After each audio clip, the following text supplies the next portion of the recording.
salicylic acid and benzoyl peroxide 2% gamit ko, Doc. It's safe po ba everyday too? And how about facial wash cream, benzoyl peroxide 4%?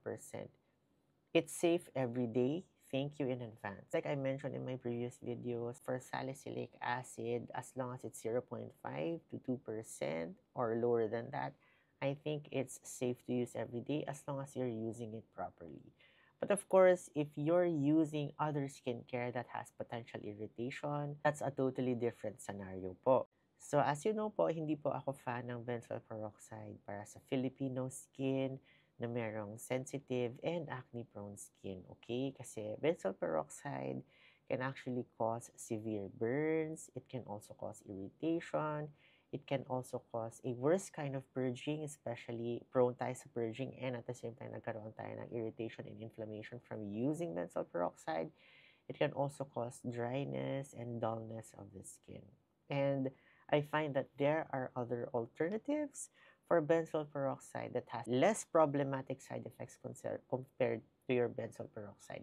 However, guys, there are patients naman who are young with benzoyl peroxide. If benzoyl peroxide really works well for you, wala kayong nakikita ng mga side effects para sa inyo, and you want to keep using it, by all means, guys, continue nyo lang po yan, okay? But if you plan to mix salicylic acid and benzoyl peroxide, I caution you from doing so. So, if you are new to anti-acne skincare, as in virgin pa yung skin ninyo, wala pa kayong ginagamit na anti-acne skincare, so you need to approach actives very slowly or just one by one para hindi po madaling ma-irritate yung skin nyo, and you give ample time for your skin to actually adjust to the actives that you're introducing to it, and hindi na overwhelm agad yung ating balat. Kasi guys, if you introduce a lot of skincare actives in just a short amount of time, then you also increase the chances of irritation. And irritation will be equals to inflammation, and inflammation will be equals to your increased chance of purging, and also mas nagkakaroon ng delay sa pag-resolve ng inyong acne. For me, you can start with salicylic acid products muna or salicylic acid actives muna and see how your skin reacts, okay?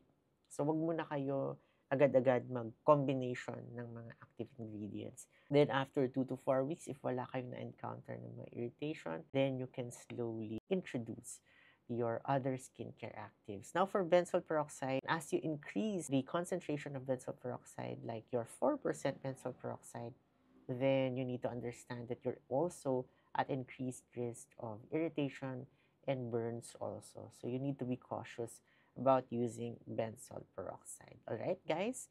So yun, for more acne tips, follow me and Basta Acne DMD. Bye!